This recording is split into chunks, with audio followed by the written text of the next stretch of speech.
Jacob V Weekly. We want to start like we do every week by reminding you to reach out to Caddyshack of Hamel, Illinois. Save a life or 9. Patreon.com/Jacob V is the only way to support this show financially. There's new music, exclusive video performances, much, much more. You can get free weekly editorials from me. I started those up a couple weeks ago. It's a great way to interact with the thing. JacobV.com.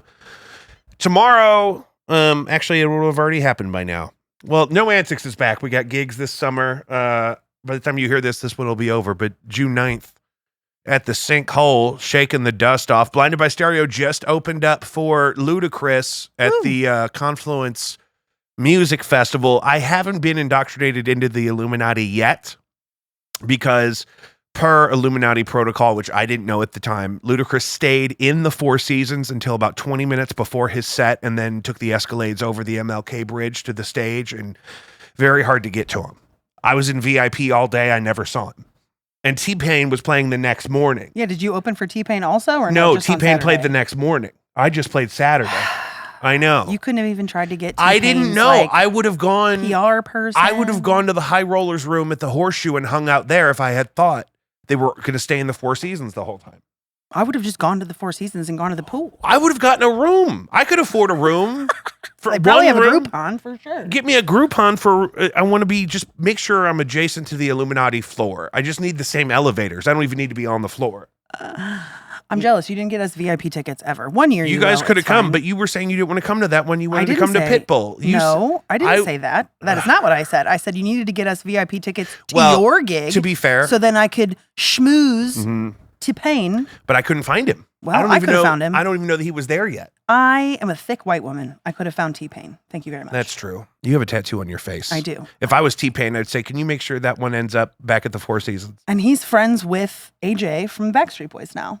So, look, I could have opened up a lot of doors for us. I know. I know. But here's the thing. I didn't even know if I was going to play until right before we started playing. It stopped raining. Was it storm? Yeah, I was going to say, stormed was that when it had the bad storms? We were the only band that didn't get bumped, and that's because they made the two bands before us play in the rain, and then Supercar got bumped like an hour. Supercar. Yeah, and then we were supposed to play back-to-back with Supercar, but they got bumped like an hour. So they had a DJ play after us, and then Supercar played an hour later than they were supposed to. And then Ludacris started, but I got the word from security because VIP was a ghost town by the time Ludacris started playing. Anyone that was working that event that day was only there to get a free ticket to Ludacris. Yeah, I would have gone because luckily I was there to watch my own luggage because I could have shot somebody in VIP once Ludacris started and nobody would have even heard it. No. VIP was a ghost town. I should have gone rummaged everyone's bags. Why didn't you? Because they had them with them. Right. They weren't in the suites. I was the only one using the suites. The catering people got sick of me. Oh, motherfucker. Okay. All right. We're back. So you remember last year I told you when we opened for Flo Rida? Yes. And we had lovely Yukon Denali, big brand new trucks to drive us around everywhere. I did not hear that. Yeah. And so they had like 9 of these brand new beautiful SUVs to drive us around in all day. And unlimited Diet Cokes in VIP. This is last summer. Wow. You made it at that point. I get there this year, baby. Not a single Denali. You're a golf cart? Golf carts. Yeah, I saw your Instagram story. Yeah. Golf carts. There was one van. It was a Ford Transit. It was the full-size passenger. You could seat like 30 people in it. That I got to take all my keyboards to the stage because I told them this is a Moog Theremin. It has to be in a climate-controlled environment. I'm not taking a Moog Theremin onto a golf cart. That's what the guy told me on the golf cart. He said, oh, yeah, I really want one of those Theremins. And I said, sir, I would really love a vehicle with AC. I'm getting out of, look, though, but they had Ludacris and T-Pain this year. But guess what happens next? That's so much money. When I get upstairs, guess what else is different? No Diet Pepsi. No. The whole event is brought to you by Pepsi. No. That's a bummer. Actually, just after we find out Pepsi is not even second most popular cola. Dr. Pepper just beat Pepsi for the first time in history. Wow. Dr. Pepper's its own thing. So, like, Yeah. if you go to a restaurant and they have strictly Coke products or strictly Pepsi, there's a good chance they will still have Dr. Pepper. Yeah, they're like Switzerland. Yeah. Dr. Pepper is neutral in the I mean, do you think that Cola there are wars. people that are like diehard Pepsi people the way Coca-Cola people are? Yeah, I've never met them. a lot of them are of that generation because Well, my grandpa's of that generation, but he worked for Coca-Cola. So he goes to a restaurant and they don't have Coca-Cola, he will order an iced tea. He will not drink Pepsi. yeah, no, I know people that are the other way though, that That's so weird. they started drinking Pepsi as the intentional alternative in the late 70s or whenever that started. And Chris's dad, friend of the show, big Diet Pepsi guy. He even does the Mio. They'll sell you the Diet Pepsi syrup to put in your soda stream at home. Oh, yeah. He's real into that. I prefer Diet Coke. Some people say Diet Coke is still flavored like how it was supposed to taste when it had cocaine in it. That's probably why we like it so much. I don't think that's it. Probably why I like it. I think I'm a dirty little piglet. I think it's a cult I'm a Coke straight up, though. Preferably vanilla Coke. I don't do the Diet Coke, but I also grew up drinking Diet Coke. Like, that's what we had in the house. So that's probably healthy. Yeah. Yeah, I always tell my children not to drink Diet, mostly because I don't want to share. So they can have one of them Cokes. I'm like, they're Diet. You don't want it. Right. And No, they're aspartame. and I'm like, I drink Diet. I'm like, but you shouldn't. You're a child of God. Get out of my face. Yeah. But they we grew up in diet culture. So, I mean, that oh makes my sense. God. I grew up going to Weight Watchers meetings with my grandparents and my mom and my aunts. Oh, we didn't do that. I just was. I wasn't weighing in, cause, you know what I mean? But they would let me go to the meetings with them and then we'd go to lunch afterwards. And they would all talk about how good they had been all week. Lunch after an all-family weigh-in at a Weight Watchers. That was a vibe. There's never been, you can't fill an Applebee's with enough ranch to accommodate a family weigh-in, post-weigh-in lunch. Yeah, I don't know. My family just starved themselves, so we didn't have the whole weigh-in thing. It was just like, are you sure you want to put that on that? They had enough of the guilt and the whatnot, but that's because they were more white collar. My parents? Yeah. They thought so, yeah. Yeah, my family was more blue collar, where it was like however much food we can acquire, we have to get that much, and we have to eat it all because there's starving children down the street even. Oh yeah, we didn't. No. Whereas your thing was up front, like we can't acquire that much food that's unnecessary. Well, it wasn't just unnecessary. It was just like, it was a lot of calorie counting, and I had to lose 20 pounds to get my belly button ring at 13, which my mom will insist didn't happen, but it did. Yeah. So. Yeah, that's good. Right. I like that. Incentive at 13 years old to lose 20 pounds. You know what? Kids do really well with quantifiable incentives. Yeah, sure. That seems a little fucked up. I mean, yeah. But if we zoom out a little bit, right? It comes from a good place. She heard Dr. Phil say, your children need quantifiable incentives. And she said, okay, so my piglet daughter can lose 20 pounds and she can get her belly button pierced. Yeah. You stank, ho. God, like, think about, do you look back? I mean, you have always been bigger. And so have I. But I mean, like, looking back at pictures of us when we were young and the people making fun of us for being fat, like, we were not anywhere near that. Well, it's just, they talk about this all the time with celebrities. Like, there was that time Jessica Simpson had those 2 leather belts on. Yeah. And they were like, oh, because she's so fat now. Yeah. And I'm like, now at her Ozempic weight, it's scary. She looks scary. Yeah. It doesn't look healthy. But her at her fattest is most people's ideal. Yeah. You know what I mean? It's my ideal. Yeah. I wouldn't have even put that second belt on. That belt is distracting from that beautiful meat that God gave you, Jessica. Yeah. It's let it roll out. The 2000s, early 2000s were a wild time. And we were really trying to solve like body shape diversity with accessories. Yeah. I mean, because like the whole what not to wear fad, like that show was so big, and it was like dress for your body type, and it's like, or just wear whatever you want to wear that makes you feel good. How do I dress for my body type when clothes are $1 billion or they don't make them big enough for me? Well, I think that's the issue back then, is that there wasn't enough plus size selection. Yeah. I recently started rewatching. Shop at Express so bad when I was in high school. My idea of the perfect male aesthetic was Express for men in the mall, but.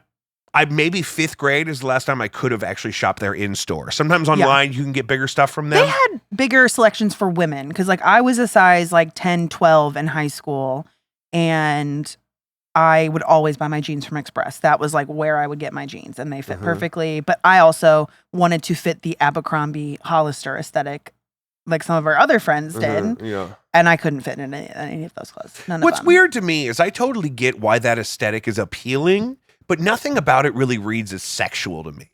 When I see somebody who's that skinny. Yeah, now as adults, we're like, you look like a 12-year-old. What? Yeah. This isn't, no. Maybe that's what it was, because maybe it was supposed to be sexy to me then, when I was a child. But then that's weird. Well, not only sexy, but also a version of yourself that you want to be your sexy self. Yeah. Like you want to be them. Yeah. That was the thing. Is that you can't be unless you have these. But now, well, okay, that's the thing. If you see a 33-year-old person who's in that aesthetic now, they couldn't possibly look healthy and be that skinny. No. At 33. No. It's just not normal. No. But then also, isn't what's her name old? Never mind. I don't have enough of the information to go down that. I had an image in my head of somebody's old. Isn't Christy Brinkley like 79? Oh, Christy Brinkley's up there in age for sure. Probably 60s. I'll probably say like 63, but I'll look it up. Yeah. I want to say she's 69. So I just started recently rewatching My Life on the D-List with Kathy Griffin. Okay. Because it's on Peacock. I love 70 years old. She's 70? 70. Almost on the nose. That's the old bitch I was thinking of. Yeah. That bitch is old. So I started rewatching My Life on the D-List because I love Kathy Griffin and I'm watching all the Bravo shows that have been unarchived on Peacock. And that was do you guys remember how she got all of those plastic surgeries to like look more aesthetically pleasing? And the first whole season is about how I think it was her first husband, Matt. Yeah. And her, the gambler?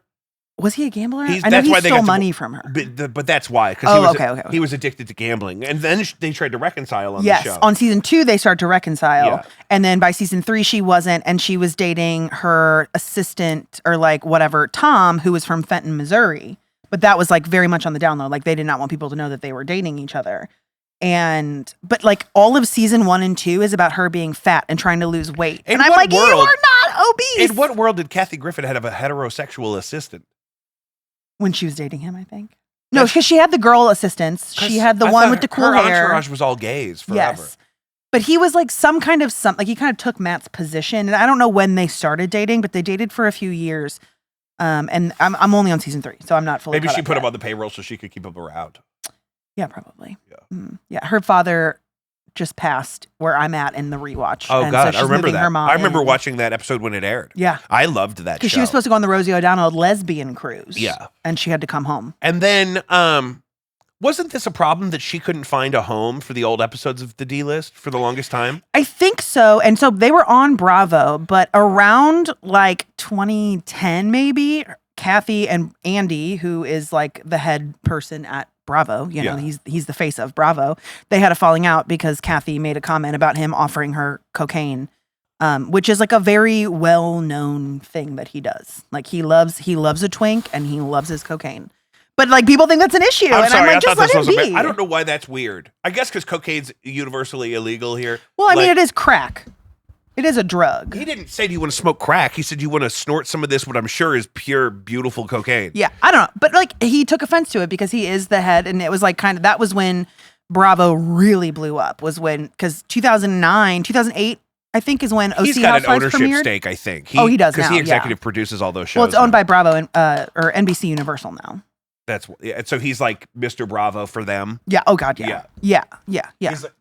That's so brilliant. I love. But I used to love that show and her stand-up specials. She's coming to town in October. I don't know that I'm going to go to that because now that Trump's around, see, this is all pre-Trump. Yeah. And I'm not a pro. Well, she hasn't really been talking about Trump a course. lot because she lost so much of her career after she did that photo shoot. Yeah, but she's definitely going to bring it up because she's going to assume that the people that are buying tickets to No, because I follow her on TikTok and she even like on the day he was found guilty, she was like, I'm really nervous to make this because like she was on the no-fly list. Yeah. No, she was on the no-fly list. Yeah. She had Secret Service investigating her. All kinds of crazy stuff after that photo shoot. It was clearly not a human head. Right. But it was inappropriate and he has a child and whatever. I'm sure all of the children that he said horrible things about. He's like 7 feet tall now. Who? He just graduated high school. Oh, yeah, Barron. Barron, he's 7 feet. Looks too much like his father, though. Handsome, though. Yeah. He's got enough of his mom in the face. From the side, he looks like his dad. But yeah, and he's doing his hair. I would wear my hair short. Yeah. If I was a Trump, my hair staying short. Yeah. Because you just don't want the comparison. No. You just don't want it. I just am so excited to see what he does. Nothing. I hope it's nothing. His mother's going to keep him far. Well, I mean, like his daughter Tiffany is like Tiffany can get it. Is that the chubby one? That's like the youngest daughter that was like very rarely with him on the campaign trail. Was that the outcast of all of us? Yeah, she's the one I like. Fuck you. She went to law school? Maybe. Yeah, because he tweeted about her because she got her law degree. And then he had not usually tweeted about her, I think. Yikes. Why do they all get law degrees? I don't know. Joe Exotic wants Kim Kardashian to get him out of jail. I think I just watched the Ghost Adventures episode where they did the Tiger King compound. There's a Ghost You Adventure. didn't know this? No. Yes. The Ghost Adventurers went to the Tiger King compound? Yes. Because it's abandoned right now. Well, Jeff was still there. Jeff and his young wife. Child bride. Yes. Yeah. And so they like talked to him about it, and they were like, "Yeah, it's totally haunted." I think I fell asleep during it because I'd already watched the Ghost Adventures previous. So to that, they're just trying to milk. They were just trying to milk what they could out of their poor investment in that. Well, place, I don't know. probably. Maybe we should all watch it together. Maybe it is haunted. It probably is. He's murdered a lot of tigers there. There was that one. Sometimes on the internet, you'll see this of like a reel of photos from people that went exploring in like an abandoned like sea life park, and there's like a pickled shark. And they abandoned the shark in this tank, and it just had to suffocate to death in its own filth. Yep, and it's still there. I think you're thinking of like a sculpture of a shark. I No, know what you're talking about. No. They left the shark behind. You're gonna Google it. We're gonna Google it. What did we find out? Christy Brinkley is 70. Yes. God, she eats like an almond a day. Probably. Did you see this one? That's what she said. She says, if I get hungry, I'll have like one almond. All right. Did she actually say that? Because I think you might be thinking of Yolanda Hadid. Because that's a Real Housewives reference. Yolanda Hadid, her two daughters, Gigi and I don't know. They're both very famous models right now. One of them actually just quit modeling and moved to a farm. Christy Brinkley is 70? No, who's the one that was on? I'm thinking of Kelly Ripa. Kelly Ripa? Kelly Ripa eats an almond. That makes sense. Kelly Ripa eats an almond. Just text me. About what? I don't need that in my life right now. Yeah, Kelly Ripa eats almonds. Christy Brinkley is 70. Almonds are just so chalky. I mean, they're not bad. I prefer a cashew. Yeah. All day. Double dipped chocolate cashews. Oh, those are so crazy. What are people doing? I don't know. And I could probably be satiated on just one of those. No, you couldn't. We've demolished an entire bag before. But I'm saying if I was really living on the edge. So did you see? Are you gonna introduce me at all, or are people just guessing who's on the pod? People know. They just know my voice now? I would have dropped your thing. Because you're a longtime friend of the show. Yes. At Sheer Hair on Instagram, the official stylist of my entire family. It's true. And Emma Sheer, ladies and gentlemen. I'll insert some applause. Me. And we'll do it in post. That's my favorite thing to do now is things in post. I could put fire. I won't, but I could. Maybe I could. I've been working on it. Yeah. Your editing skills? Yeah. And I've figured out how to not immediately fill up my hard drive once I dump it. I was just doing this thing where I would just like a session in Final Cut would be like 900 gigabytes on my hard drive. I'm like, why is that an option? In what way is that sustainable? So we're shooting in 4K 25 today. We'll see if that helps. Hopefully. 4K 60 is wildly unnecessary unless we were going to do a lot of this. But we could do karate fighting. I don't think you move that quickly ever. No, I'm worn out. Actually, you got a little out of breath. I got a little winded just because my blood is thick. I'm no one to talk. I'm very wildly out of shape right now. Yeah. It's awful. Because I think starving myself luxuriously would be better than, I had a salad for lunch today, the beet salad. Ugh. I love a beet salad. Ugh, I can't do beets. Can't do beets. I love a group of men who are hunched over a mountain of chicken wings looking at me while I'm saying, can I get the beet salad? Were you at Bluewood? Where are you at? Today I was at Helen's to see my father. That's where you go to see the man. Because he eats there like 5 days a week. I used to do the hair of the owner of Helen's. Mama Seiberg. I used to do her hair.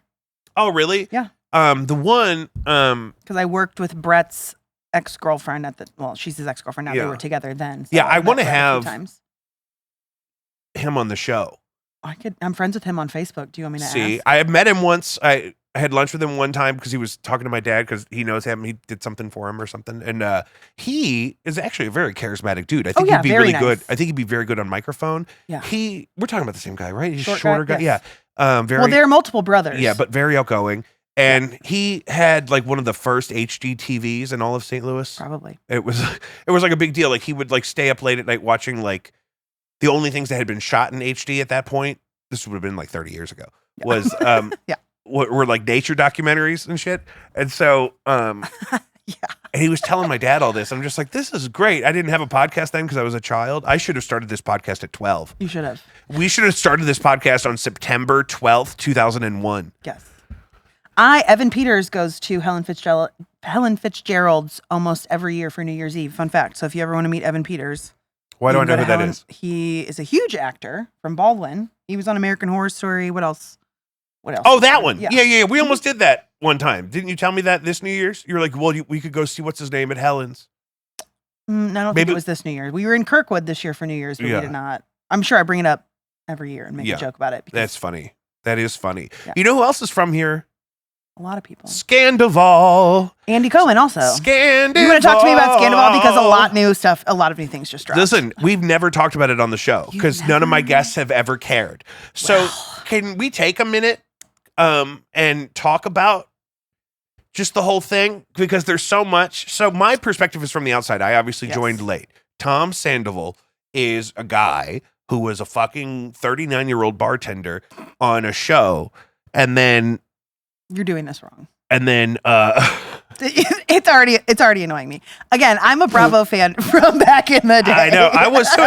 That's like what me and my mom used to watch together. So, Vanderpump Rules is the television show, ladies and gentlemen. Right. VPR is what us OGs call it. Vipper. It is a spin-off of Real Housewives of Beverly Hills. Correct. So it came about because Lisa Vanderpump owns all of these restaurants in LA. Sir, she said she had Villa Blanca and Sir, and then she ended up opening Pump. So Villa Blanca, she says, is where you took your wife, and Sir is where you took your mistress. It's called Sexy Unique Restaurant.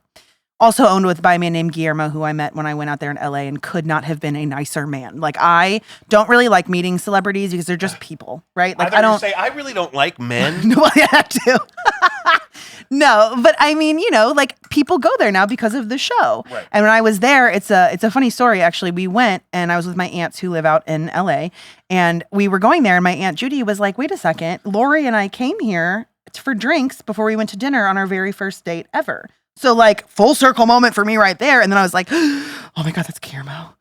Oh my God, that's Guillermo. That's one of the owners." And I was like trying to be cool because again, like celebrities are people too, right? Like I don't want to run up to me like, "Oh my God."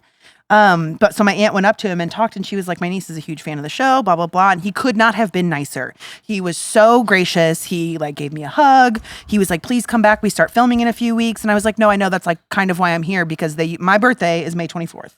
Usually that falls on Memorial Day weekend, and they start filming around them, if not right at the beginning of June. That's their usual filming schedule." And I was like, so I was kind of hoping that maybe they'd be doing some early stuff, whatever. But very nice. Took a picture with him. Anyway, so season 2, I believe, Tom Sandoval, who is from St. Louis, he is a bartender there, starts dating a girl named Ariana, who's a friend in the group. She's a friend of one of the other cast members. She joined. She's actually like in the background in season 1.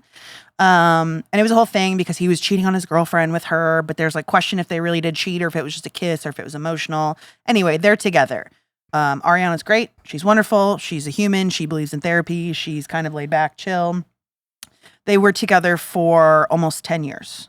She was always very open. She didn't want to get married, didn't want to have kids. And the show's been on this whole time? Yes. And she could have kids, she just didn't want to. Yeah, she just like the idea of it was like meh, which I get. Like I want to be a playing mom. telephone with people on TikTok trying to catch up on this stuff is really hard. Oh God, no.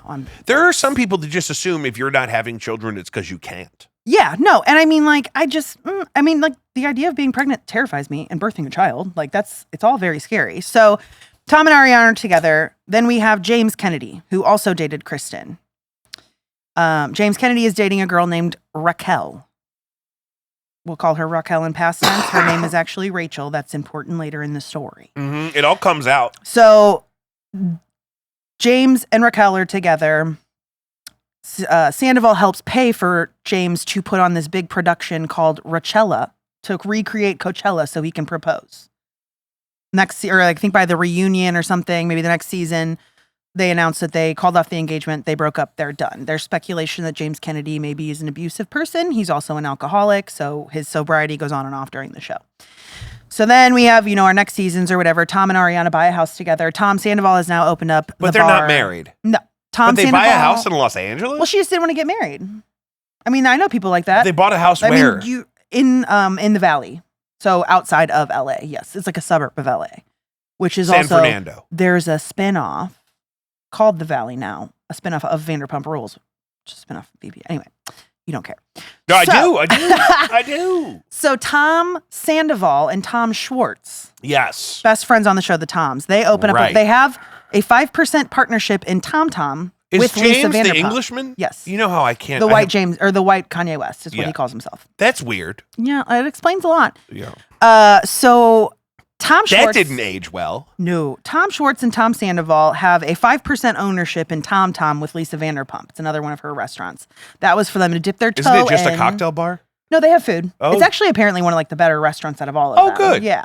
So then Tom and Schwartz and Sandoval decide to open up their own restaurant all on their own without Lisa's help because blah, blah, blah, to men children. And so they're doing that. Tom Schwartz's marriage falls apart in the process of this. Tom Sandoval is using the restaurant as an excuse to always be gone and everything. And he wants to party and live that LA lifestyle. And Ariana's like, dude, I'm pushing 40. Like, I want to have nights at home and hang out together. So like there have been underlying issues in their relationship, but they kind of try to keep that off camera. I would want to do that. I would want to keep a lot of my big issues off camera, or like, hey, let's talk about this off camera and we can figure out a way to like, not even spin it, but just not make it so heat of the moment. Because everybody says terrible things in the heat of the moment sometimes. Yeah. So Tom and Katie's relationship falls apart. Tom Sandoval and Ariana are together. They're filming season 9. Raquel is single now, and she's like, everybody's kind of rooting for her because she's coming to her own, and she's like speaking up more, and she's kind of being free because she was always known as the Bambi-eyed bitch, nickname given to her by Lala. So then March 3rd, 2023 happens. Ellie was in town that weekend, or coming in town, I believe.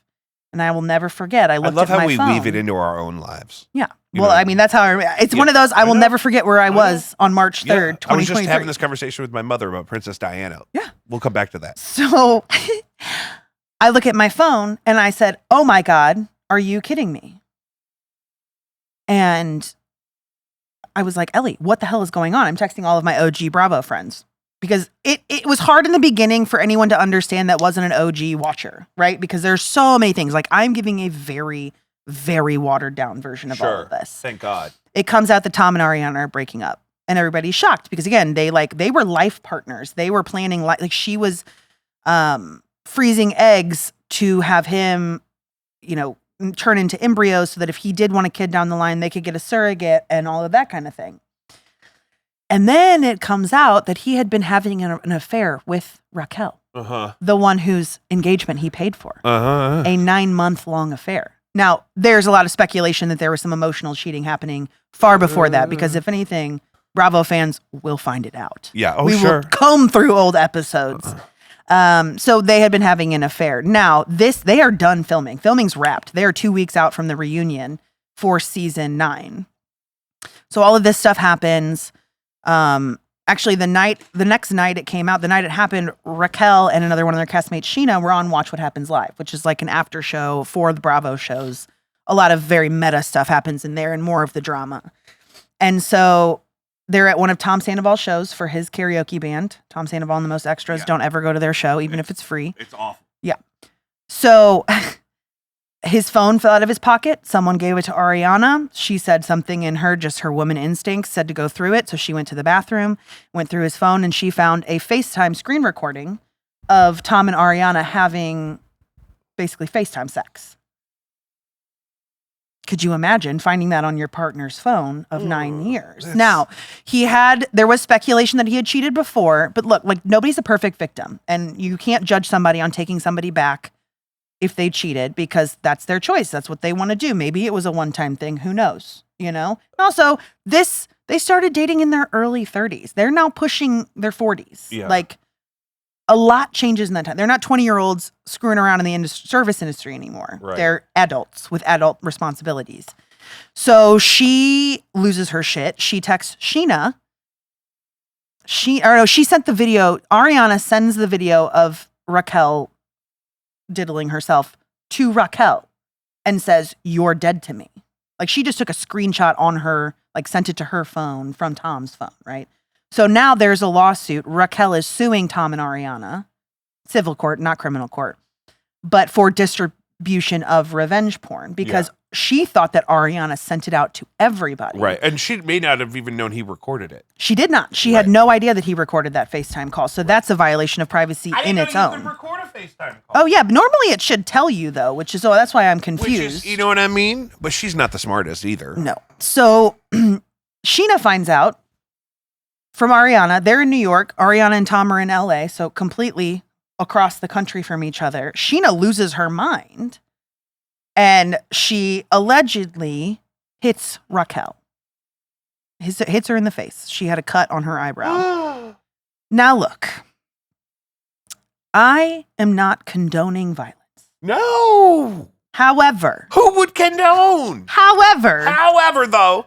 If I found out that you were fucking around on Keenan and I was with the girl that you were fucking around on Keenan with, there's a chance I would pop her in the face. In what reality is it a woman? LOL. What? Okay, just for situational here. I'm just saying. Regardless of gender, Emma's gonna fucking pop off on somebody. Right. I'm probably gonna lose my shit on She's somebody. an equal opportunity. Yeah, exactly. 100%. Yeah. Enforcer of justice. I've never fought a woman before. That's not really my forte. I try to be a girl's girl. I've never fought a woman physically. Really? Only men. Oh. I don't know. How is that surprising to you? I don't know if that's better or worse. No, because you were there the one night that a girl did try to fight me. Yeah. At you the didn't fireplace fight her? in Valley Park. No, you'd have fucked her up if you fought her. Yeah, I know, because the bartender fucking broke it up. Because I had my wits about me. Which is, it's probably for the best, though, because the police probably can't even find that place. No. That's how that place stays open. So back to Tom and Ariana. Okay, good. So there's an alleged hit. There's an Uber ride. Now we all want to know who that Uber driver was because, man, could he sell a story. So the news breaks 3 days later. Ariana calls production. Mind you, they're in post-production. They're getting ready for the reunion. They're kind of wrapping stuff up. So if Ariana had not called production to tell them about this, we would not have ever known about it because Sandoval's a narcissist and would have covered it up. So the internet's ablaze all weekend. Bravo fans. It is one of the biggest stories. It skyrocketed their ratings.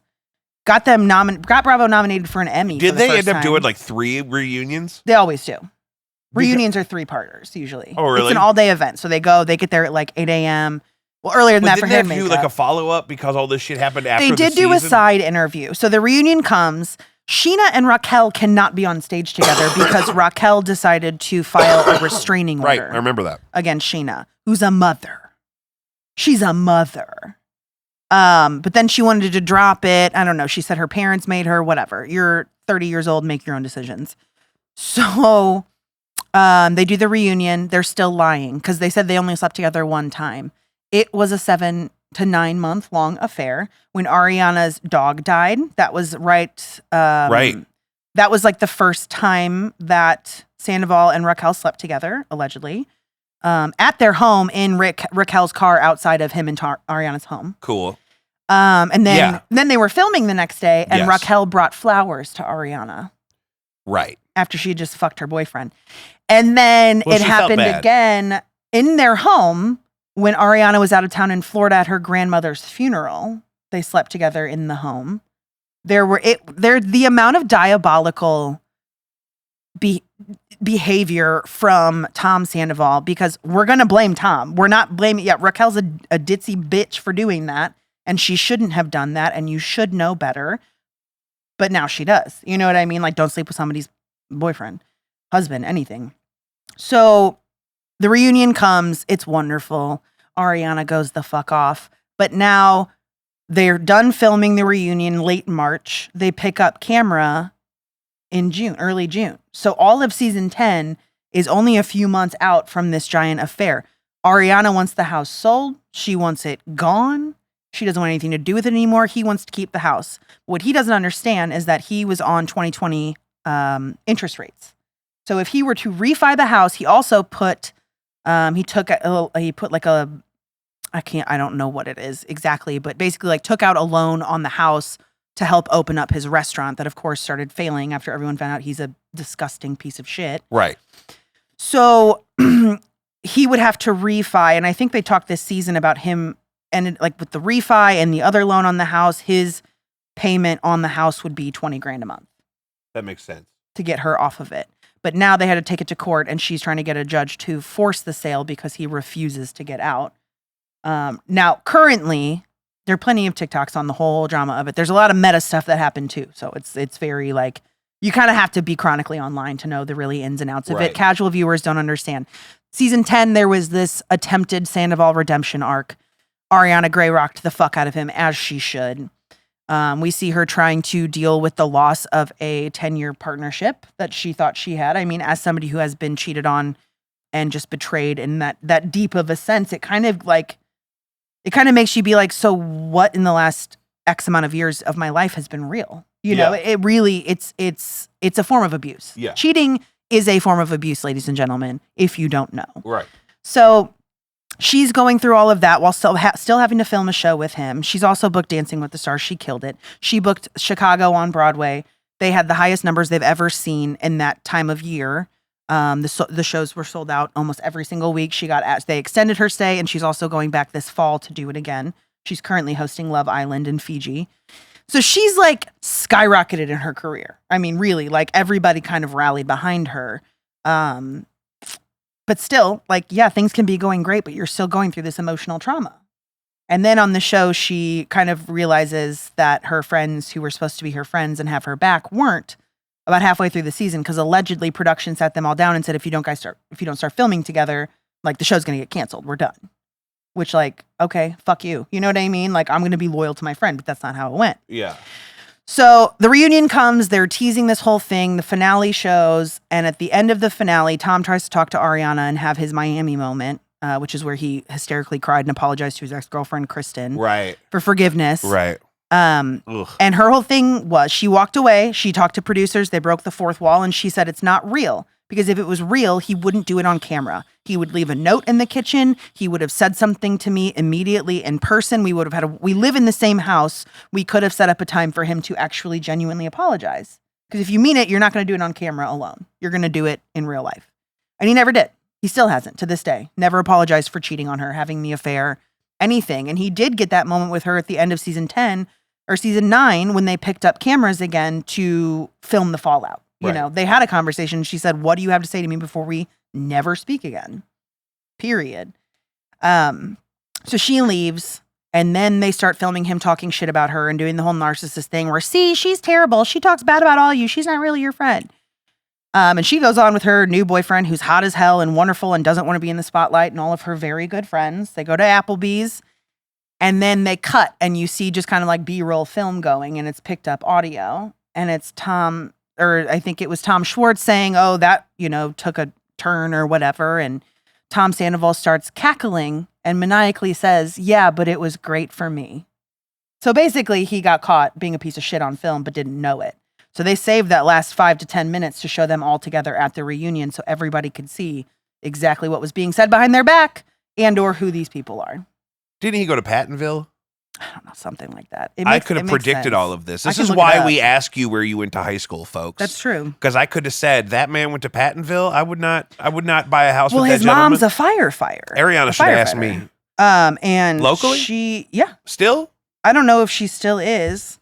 Because she'd be 79. Terry Green is her name.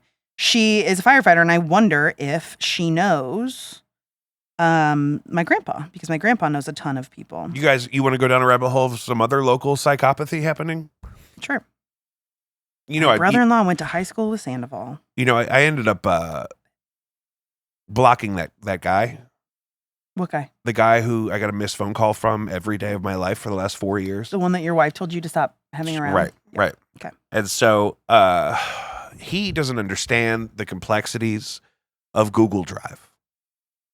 And so everyone that he's ever worked with and fired or gotten a restraining order from or whatever before me has ended up putting stuff on a Western Digital Passport hard drive for him. So he's got a stack of like 3 of them. Old video What does that files, mean? some audio files. They're external hard drives. Oh, like gotcha, you can gotcha, put gotcha, okay. pictures on and shit. And so everything I've ever done for him lives in a Google Drive Mhm. that he can never seem to get anything out of. And so to keep his Hazelwood West is where Tom. Oh, he went to Scandavol. Hazelwood? Yeah. Oh, that poor He baby. also was a wrestler and in theater, so that makes sense. Can I say he's the victim here? If I if will Tom literally Scandavol, murder you. if I'm saying hurt people, and if you went to Hazelwood West in the late 80s or the early 90s, I don't think you can expect to be doing much Well, it better wasn't than the Tom early Sandoval. 90s. It was the it was late 90s, early 2000s because he's 40. He's about to be 42 in like a week. How long ago was 2000?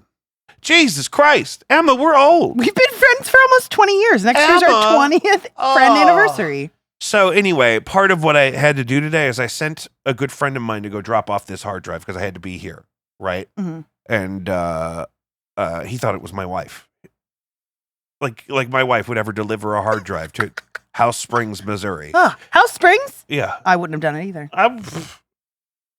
I didn't do it. I didn't even. So is do that it. the last interaction you have to have with him then? Well, but that's the thing. All I had to do was download everything off of the Google Drive that he already has access to and put it on one of these hard drives that matches his for him to have closure, I guess. He feels like I'm gatekeep, even though multiple times I've explained everything you need is already in the Google Drive. But do you expect him to be? No, it's, I Okay. mean, he's unwell. Yeah. And, you know, You got to meet people where they're at sometimes, Jake. I don't know. And That's how I handle a lot but of people. you in my can life. see through his roof. But his whole career is safe on 4 little hard drives that he keeps in his desk.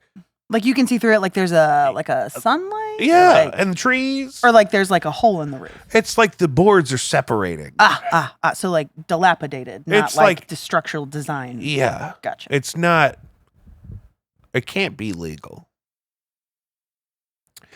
And I just thank God every day. You know what I mean? That that you made for- boundaries? yeah, for whatever. That for- your wife forced you to enforce boundaries. Well, my God, it's- people are so unreasonable. Yeah. You know what? I'm going to say I'm very proud of you, Jake. And It's I've not said this easy. recently that it might take you a while to get there, but you definitely have grown and you definitely are starting to do more of the right thing when it's the right thing to do and not because you're bullied into doing the right thing. That's I just expected there to be less awful people. It's like people. Oh my God, same. People that actually. People so that the opposite though. I had no idea that when people are excited to get something done and they really have something they need your help with, that it's not. That's not the whole story. The whole story may also be that they're a bipolar narcissist and they've scared off everybody else in town and they have no understanding or respect for the things they need done. So they just assume you can do all of them for $7.50 an hour. Yeah, it was like me trying to find puppies for my mom, the guy who's my mom's dog knocked up. Somehow that all became on me to find homes for all 13 of the puppies. Well, you know what Bob Barker would say. I have no relation to these people. Yeah, whose puppies are these? they're I'm not. they're technically nieces and nephews, but like I don't. They're not my You're the one with the responsibility. farm. Why don't you take Shit. these puppies? Right. How No. many puppies could they have? They have 3 dogs right now because they got another puppy. But legally in their municipality. oh, I have no idea what St. Genevieve's pet limit is. What is St. Genevieve's pet limit? On it. Yeah, so Lucius, can we get a look up on that? Because my Lu- mom also has 3 purebred goats. Ooh, Keenan loves goats. We had a goat in Dogtown that would sometimes We can appear in go our to the yard. farm whenever you guys want to. Do they have those scary, demonic-looking goats? I don't know. What's It's a joke that they're purebred goats because I think that the guy who sold them to them just said that so they could charge them extra money. But purebred of what? How many I don't different know. goats could they be? I have no idea. Are other goats not 100% goat? I don't know these things. I think that somebody just said, "Oh, look at these city people moving in the country. I think we can charge them an extra $1,000 if we tell them that they're all If purebred." we tell them they're pure goats. Yeah. Brother, this is not anything but goat right they here. have like I think 6 cat. No, Okay. maybe 6 to 10 cats on property now. Because they have barn cats and then they have the cats inside. There are 4 cats inside, right? Yeah, Jesus. 4 inside cats, multiple outside cats. Then they have the 3 dogs. They just got Lolly, the now 7-month-old Great Pyrenees, so that they can breed her and Roy. Yeah, I don't know if I believe in that. breeding. My animals parents' dog intentionally. Roy is. He's got papers. He's got papers, but the breeder, I think his half sibling or something like that, Hillary Swank owns. So Hillary Swank bought her Great Pyr from the same breeder How's as my she parents doing? did. Good question. That's a funny thing. You know what I still have is a copy of $1 Million Baby on DVD from the Shop and Save video rental spot because they closed it while we had it. Yep. Has she been in anything recently? Who gives a fuck? That movie was a masterpiece. Oh yeah, I did see that because she fell in. That. Spoiler alert. Yeah, she's fine. She's probably fine. Yeah, who knows Christ what the animal limit is out in St. Genevieve? Yeah, it's not immediately clear, but it's not immediately. That means it's higher than it Right. should be. Yeah. I mean, in Curryville, there's no permits for building shit. Really? Like as far out as you go. I mean, Curryville's obviously a lot smaller than St. Genevieve, but it's not going to be much more heavily regulated as you move That's south. why I don't. Well, and my parents are like out. They have property, so they're not like they're not in We're St. John talking proper. acreage, bitch. Yeah, I think they have like 9 acres or something. Yeah, like that. that's like Curryville. Yeah, Yeah. I would. So you could just erect a building But on there your was drama. on your property. Yeah. Well, you can't even see your shit from the road. You can now. Oh, now they've see that's how they get you. Next thing you know, you're gonna have a Whole Foods No, out but there. I've actually had to deal with like tax commissioners. They drive up and check out the area. And Well, do you know like your property lines and everything? Because there's drama in St. Gen with property lines right now. Let me tell you. Really? Is it popping off? And fence building. And fence building? So my parents have their dogs. They're Great Pyrs. They're outside all the time because they guard the purebred goats. The white ones. Yeah. So my parents don't have a fenced-in yard or recall on their dogs. They'd never owned dogs before, but that's fine. But everybody kind of lets their dogs wander, right? That's how Roy got another dog pregnant 1.5 miles away because everybody kind of lets their dogs. That's a hike. He was destined to have. He loved that dog. So there was some dispute over letting dogs roam. Tempers were raised. My dad was calm, cool, and collected, shockingly. And was just like, okay, we'll put up a fence then. Like, if it's going to be a problem, then that's a solution. So they put the stakes in, they're building stuff.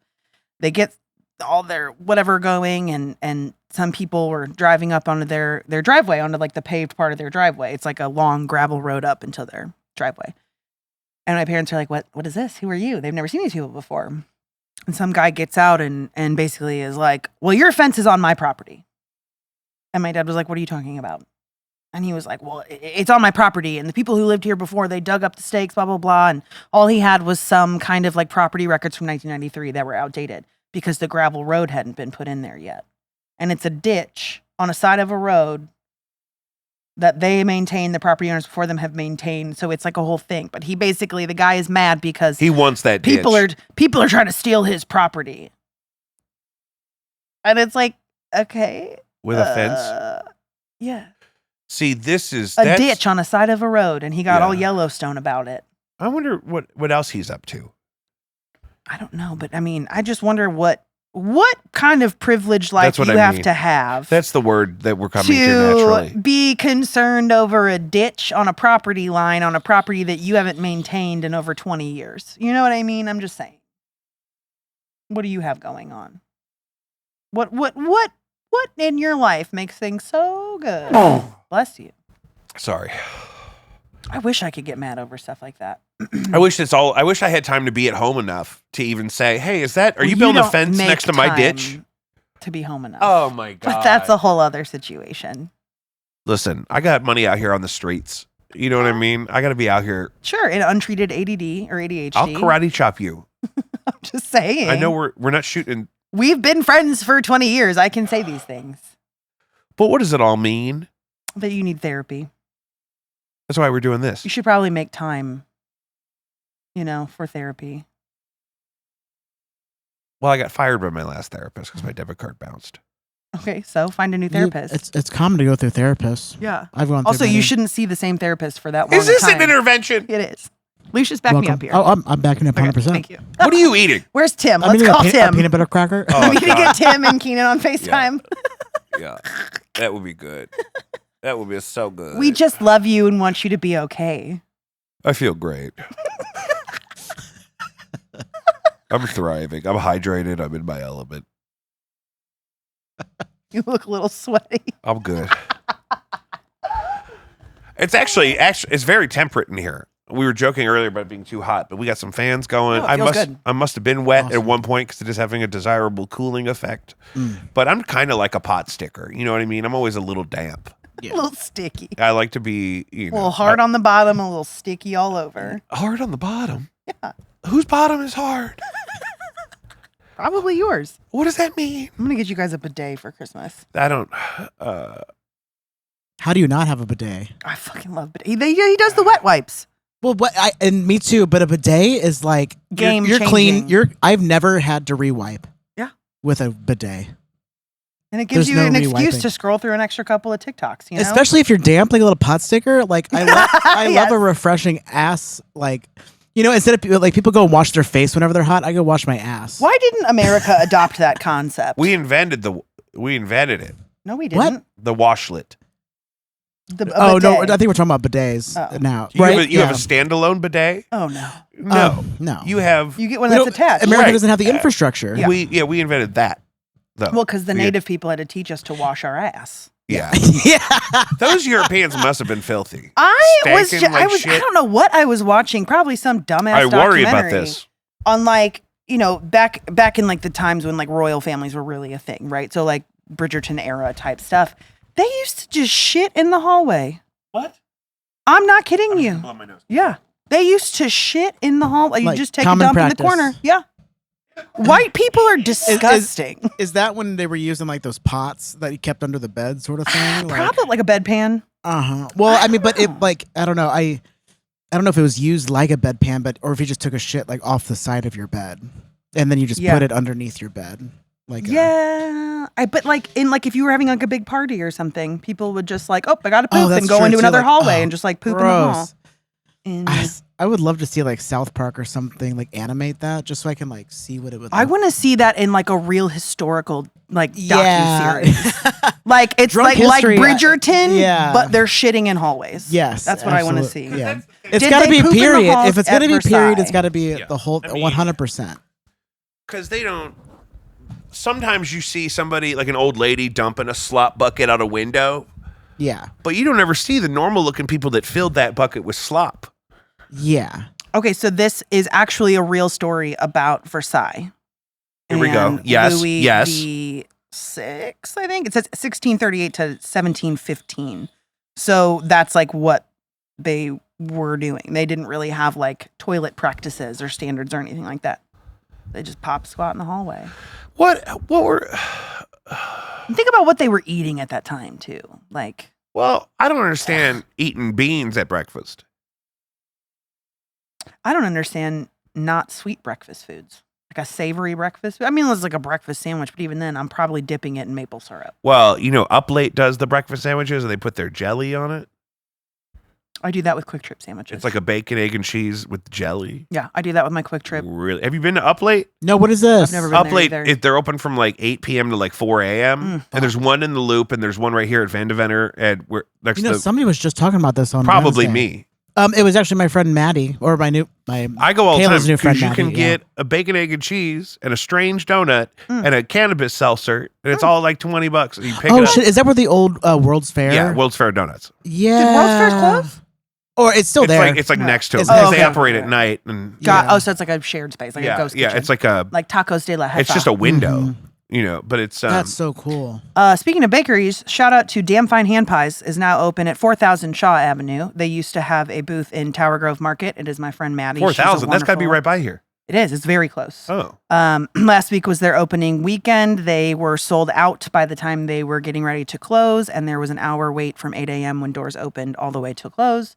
So if we could keep that going, Wow, support congrats, local. Maddie. Yes. hand pies. Damn Fine Hand Pies. So they have donuts. The donut I had, because they were sold out of a lot, and I was in a time crunch because I was like, I'm just like But you pop wanna into be my friend's supportive. Yeah, you bakery wanna be and like supportive. try something. I'll And get I got there and anything. I was like, oh God, there's an hour wait. But luckily, her boyfriend is an old friend of mine, and so we Yeah. got to stand outside and catch up. And I had her apple fritter. Ladies and gentlemen, it is an apple fritter made with a browned butter Oh, Glaze. I love a brown that I butter. believe has vanilla bean in it. My God. I Mm-mm. took a bite and I said, God damn it. It made God me damn angry it! how Nobody good it makes was. me wet without my consent. Exactly. Yeah. I was like, man, I wanted to get the sausage and gravy hand pie, but I was like, oh, are they going to have to heat it up? Is it going to be a whole thing? Do I have to wait more? Because I was like had to go to work. But everybody go try Damn Fine Hand Pies. Follow them on Instagram. Yeah, Up Late, Damn Fine Hand Pies. Good company. Good Company. Seriously, Good Company started the summer of salads for me. Oh, I've been recreating the Brussels sprout Caesar. I've been doing it at home. It's Yes. not nearly as good at my house as it is at Good Company, but Yes. if you can't get there or you're just by yourself, they made me fall in love with the Brussels sprout Caesar salad. Mm-hmm. Now, they use pecorino cheese.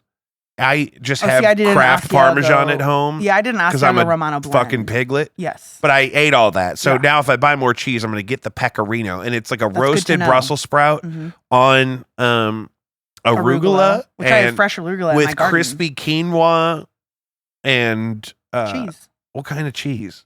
You just said pecorino. Pecorino, but is there something else? There's No. croutons. No, no croutons. This is a toasted quinoa. Is It's just the the crouton. toasted. Yeah, it's which so I can't good. do quinoa, so I've been toasting breadcrumbs. I do a whole instead. one of those. And now everywhere I go, if there's a salad, I'm going to get it. Because to have something somewhere where I can have fresh produce that someone else has made sure is available and clean and ready to serve, it's just invaluable. To I me. have arugula growing in my garden. We could make like a very Yeah. good one together. Listen, I just haven't ever, You just haven't just been over to my house. fresh I was just there. We had crab For legs. It was my lovely. birthday. Well, it was your birthday. I thought it was a good time to come by.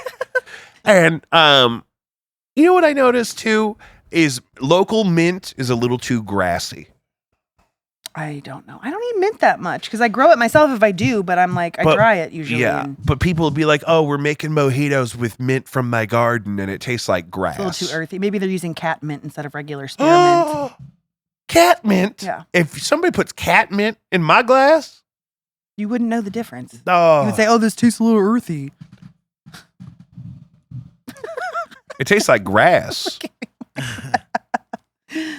It tastes like grass. I have some in my yard right now. We can pull it up and see the difference.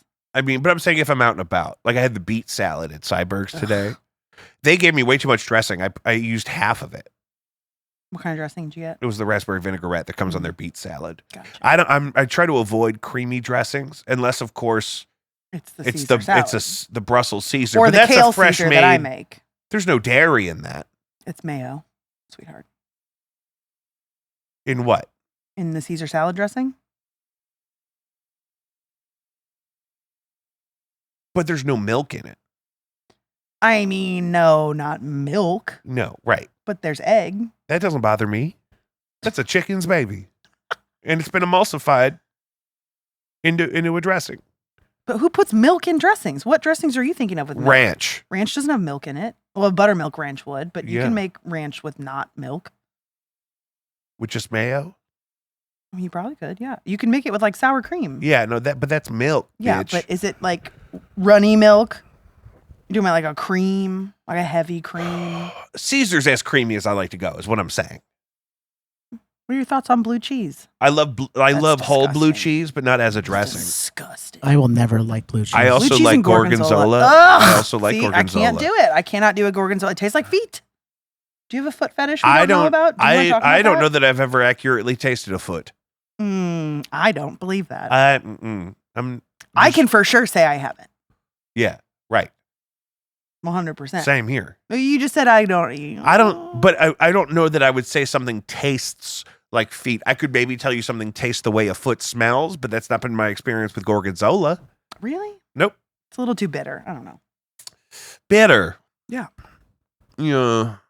I prefer a goat cheese. Yeah, and I don't know. I struggle with this because I really Mm-hmm. feel gross consuming things that are obviously milk based, except for cheeses. Did you drink milk a lot growing up? I never liked it. I always tried to get out of it. Sometimes I would ask my mom if I could put ice in it because the colder it was, Yeah. the less it would gross me out. But Yeah. she would say, no, that's not normal. You can't do that. I'm like, why don't you just let me get through it? Why don't you let me get through the milk it's skim milk, I Kathy. drank milk every day growing up, like till I don't know. It was called Pink Stuff, and we did the strawberry Nesquik syrup in milk, microwaved for 30 seconds. It was like my coffee. I was there until you microwaved it. Until you nuked it, I was like, this is I all didn't do that. My mother did that, and that was like my thing. And then She's they like, tried "You to know wean what? me off it, like it was like Do you, crack. do you know what this glass of corn syrup and Because fluid that's one of the from few things I do remember from my childhood. Is that I would pasteurized have my fluid from Pink another Stuff. animal? You know what this needs? A little bit of nuclear radiation. Can we radiate the breast milk from Well, another think about animal. hot chocolate. It was basically strawberry hot chocolate. I'm there. I mean, look, I'm not drinking it today. But there's a do that difference today. between steaming milk and microwaving. It was 35 seconds in the microwave. It's just weird. You know, that I it really needs want it to at try one all. of those dirty Cokes soon, where you put like half and half in the Coke. I don't think I could do it. You know what's not bad is if you do like you get a little single serve of a non-dairy creamer. Yeah. Yeah. Yeah. Onto like an iced tea is really good. No, see, and I can't drink milk anymore though. What? But growing up, because I non-dairy had that all the time, creamer is I, non-dairy. Burned myself out on anything. I only drink Silk vanilla almond milk coffee creamer. I like the oat. I prefer oat. Oh, I don't like oat. Oh, I prefer oat. My favorite is the dark chocolate Because oat. oat tastes too much like oat. Like I'm drinking oatmeal water.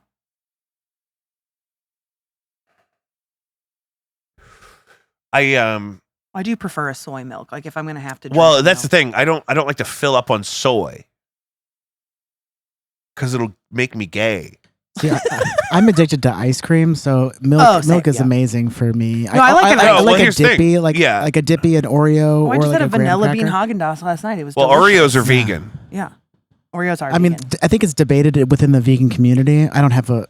Well, it depends on opinion either how way. vegan you on are. this issue, They're. I can confidently demand I would trial say by that combat. my friends who are vegan do eat Oreos. Oh, okay. And they're pretty. I mean, they're not like hardcore. Like, But you have friends that are like ultra vegans that they're like they want to be more vegan than vegans. Yes. And so there's. So what do they eat?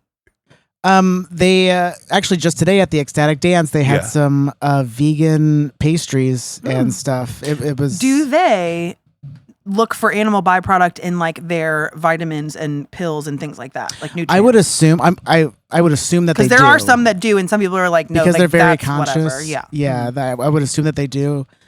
It wouldn't necessarily. It'd be funny if surprise they me. heard this and they were like, "Fuck! Now we got to check the vitamins." Yeah. Shit, we've been doing so good. Yeah. I found out recently. I had a vegan friend that her and I we had a falling out because she is mentally ill. But I'm still very I'm close sure that'll with her help. partner. And well, you know, it was one of those where I set boundaries and she physically showed up to my home to cross those boundaries. So that was cool. Anyway, after we were friends, I was talking to somebody and we were talking about Mexican beans, right? That you would get in a Mexican restaurant. And she always used to eat those because they are not animal products usually. She would say no cheese on them or whatever. Most Mexican restaurants mix their beans with lard. Yeah, that's why they're good. And that She always thought those were just straight beans. Yeah. She said it's just beans, bruh. And that kind of like She thought it was hummus that was because just of the hurt miraculously she's better. caused me, that's like my one little like, ha, fuck you. You know what I Nice. mean? Like, Yeah. you've been eating animal this whole time. I hope you never find out. I hope you go to hell. What are you doing? Me? I'm being a menace to society. So she thought the Mexican beans were just Refried beans, yeah. She said you heat them up and then you mash them, you heat them up again, and that they just come out that way, silky and buttery and delicious. Yeah. It's I all mean- natural bean. Do they add lard into the refried bean cans that you can get Yeah. at the store? Do they? Give me a can right now. I bet I don't know. Let me just pull.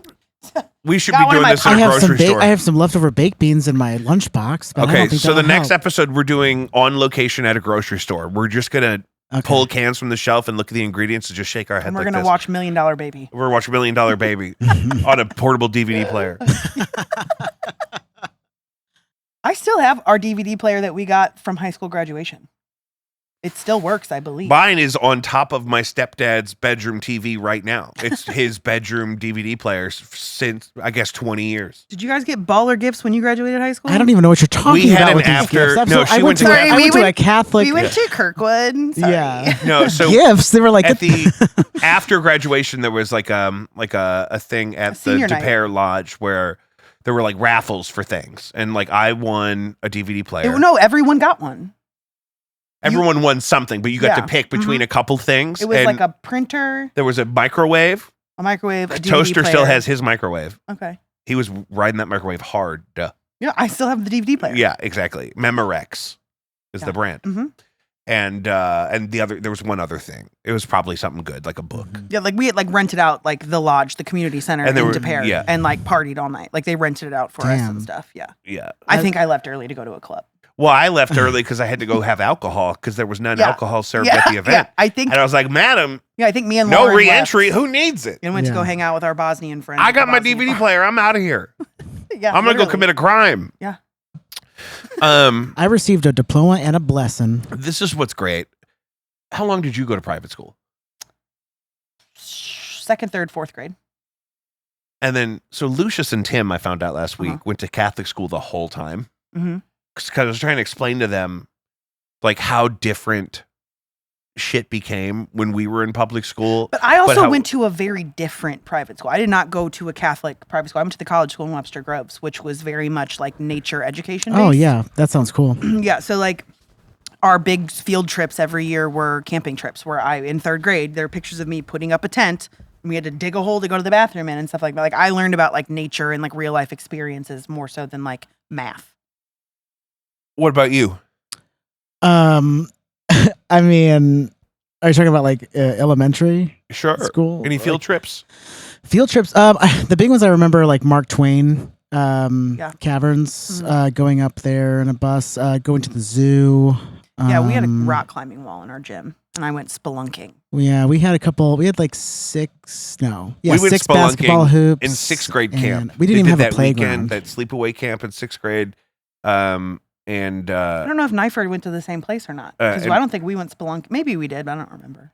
And it was spelunking light. It was, you know what I mean? But no, like it was dark. The principal came. God, I want to say 3rd grade was when we did the big spelunking trip, because there was this hole in the cave that you had to crawl through, and I suffered from really bad claustrophobia as a kid, and so like the principal of the school came on that field trip to like be behind me and talk me through it. But like it totally helped me get over that. You know what I mean? But the college school is like, they have a wait list, and there are only 25 kids per class. Like, they don't fuck around. It's a very kind of like exclusive thing because it was so brand new at the time. Right. I want one of their shirts still. College school, if anybody's listening, I want one of the shirts. Where did you go after that? North Glendale, Nyfer, and then Kirkwood.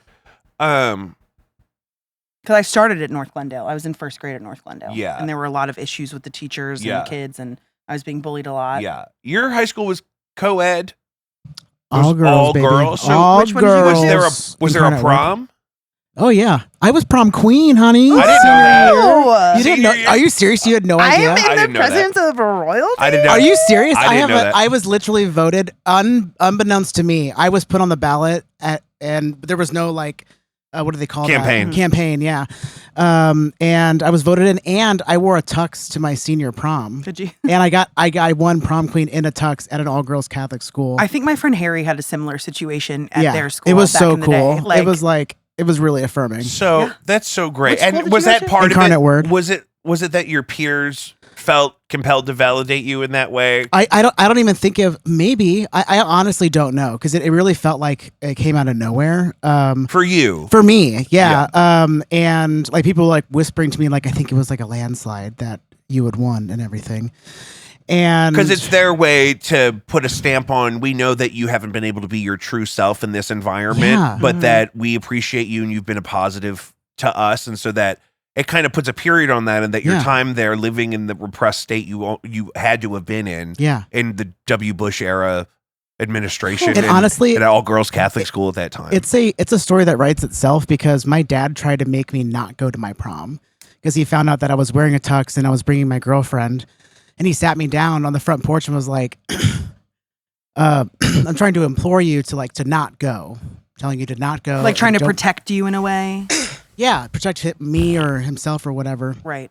Projecting. And so that happens, and I'm like obviously ignoring it because I just, am. You already got the tux. Yeah. I already reserved it. Everything is paid for except for the tip at dinner, Father. I have to go. And so I was sitting in math class a couple days later, and I get pulled out by the dean. And he's a old friend of the family. He was like my basketball coach from like 4th, 5th, 6th grade. And he's like, so I just had a conversation with your dad. He told me that you wanted to come to prom and wear inappropriate a tux. Complete boundary crossing, but yeah. And that you wanted to bring your girlfriend. And, I respect your dad and everything, but I'm just going to let you know that you can do that. Awesome. Like, you can come and, I don't care yourself, at all. Be yourself. And to hear that from like a from like a Catholic a trusted school, adult. a trusted Authority. adult, authority figure. Yeah. I had never heard anything genuinely, like that I'm before. surprised that he felt comfortable enough to tell you that it was okay. Honestly, me too. Because An 18-year-old it's person, that seems brave and validating in a way that it didn't have to be yet at the time. Because he could have done a non-answer, be like, "Listen, I totally respect. We both understand how your dad feels about the situation. I'm not here to make those decisions for you. You're an adult. This is your event. You know what I mean? So you do what you want to do. But for him to say that you can absolutely do exactly what your dad described to me seems really brave. And so obviously, I'm saying these people that are not here, and he's the one that's collecting all this money from my dad. Like my dad hates the school because they affirm me. You know what I mean? Like, how dare all you this accept fucking my money. child? I took you there to get this education. You were supposed to change her. Yeah. And so, but also they were all informed of my issues too, because I had done some inpatient, like suicide watch, like moments there, and so God, I wish I had done that in high school. Probably that sort of. You are not checking to Facebook while your very good friend is telling a very heartfelt story. Honey, what? What? This is I can see your phone. What's my name? I have to go on Do Not Disturb because I get blasted with. I didn't go to prom. My senior prom night, I was dating a bartender at a Bosnian bar and was there, and somebody had roofied me that night. Hot. So they knew you were missing out on prom, I think. And I'm sure. They wanted you to make a memory. I'm sure. Nothing or happened, have no though. memory. Nothing happened. I actually do kind of remember some of it because I walked out because I remember I had a friend, Heidi from Emos. Heidi, R.I.P. She's alive still. Oh. I mean, I get it. Most of the people from Emos are dead now. I'm about to say, I mean, there was a 50-50 shot on that one. Yeah. Half of them died in 1 year in a 6-month span. So I'm not crazy. Right. I'm not some monster. Heidi's still alive. I'm so glad Heidi's alive. Heidi stopped by the bar and she was even like, "Are you okay? Like, you seem like you're really wasted." And I was like, "Oh, I've only had like a drink and a shot. Like, what do you?" I mean, I knew I was slurring my words and stuff. And back then I could handle my alcohol when I was drinking. Like I was always the most sober out of all of us. Yeah, you were additionally. And I remember leaving the bar to go to my car just to like be by myself, and 2 guys were following me, and I knew who they were. But they kept on trying to talk to me, and I, being myself, who I am, I just started being loud and like, "Get the fuck away from me!" I'm like yelling in the middle of Gravois, you know what like Gravois and Neosho. That's where I'm screaming my brains out. And so they were like, "Oh shit!" Like it's obviously not hit her too hard yet. And so I was like puking out of my car in the passenger seat so I wouldn't get a D-dub. That's the Kirkwood move. Somebody had told all of us, if you're drunk but you have to be in your car, sit in the passenger seat. No keys in the ignition because you'll get a D-dub. Don't start the car. Roll the window down. Take the keys back out, and then puke out the window and just wait. Well, and like a couple walking by, I remember where the old Cherry Lounge was, whatever that bar was at the time, they were like walking by, they're like, "You okay?" And I was like, "I'm so fine." Like it was so bad. And then right around closing time, I finally sobered up. I went back and I was sitting on the steps, and the guy I was seeing at the time, I don't know, he was mad at me for whatever reason he was. And I was puking on the steps in front of this bar, and no one's like, "Hey, maybe we should get her inside and take care of this girl." Literally. And I'm at the park a week later because that's what we used to do. We used to hang out with all of our friends at the park. And some guy walks up to me and he's like, "Hey, did everything work out between you and your dude?" And I looked at him and I was like, "What are you talking about, sir? I have never met you before in my life." And then he said to me, I was like, "Oh my God, you were talking to me outside of the bar while I was vomiting and crying about my boyfriend." God. And I was like, "Oh yeah, everything was fine. I think he popped some ecstasy that night and we all went out to another bar or something. I don't know." And so I think though that what we've established is that this was around the same night. Yeah. That both of these things are happening. Because you were at Kirkwood prom and we had very. I had a girlfriend at that time, so we were not hanging out much. Who was your girlfriend then? Oh. That bitch. I mean, you know what that whole thing was? And I would love. No, because Aaron didn't hate me. No, but outwardly hate me. No, but so I could be around. No, yeah, you were and Ellie weren't hanging out. But also you didn't necessarily want to hang around her either. We had fun when she was at work, and then when she was off work and I had to hang out with her, you guys wouldn't had fun, play beer pong, and I was not. I wasn't playing. I was right or whatever. But that whole thing was really, neither of us had really had much of a self-esteem, and so we never thought we'd really pursue relationships with anybody else. We didn't think we'd have the opportunity. Yeah. You ran into her as like an adult, right? Oh, sure, I have two. She's blonde now. She got LASIK. She did. I ran into her with your brother, I think. Yeah, that'll happen. Yeah. Yeah. This is a weird episode. This is a weird one today. It's been a weird week, ladies and gentlemen. If you survived it, congratulations. So my problem was, because I took a Valium. My grandmother, I told my grandmother I was anxious about prom. She said, "Come on by, I'll give you a Valium." And she gives me a little Valium, and I take that when I get out of the shower, getting ready. And who did you guys go with? it was Because Ellie and Keenan. I want to went with a say different Christine's mom dropped us off. group. Okay. You guys didn't get a limo? Ooh. No. Well, they had a town and country, which is like a limo. Yeah. If you've ever been in one, and If I've ever been in one. I don't know that we had. I've probably been in nicer cars. I don't remember ever in your entire life. I don't think they made us do a whole bunch in the way of photos, or maybe they just didn't make me. I mean, I'm sure I posed in something. Yeah. I mean, I'm sure I remember pictures. We went to Moss's for dinner. Because your mom wanted me to take Clay to my senior prom. That Real would bad. be, yeah. She really wanted me to. Really? Mm-hmm.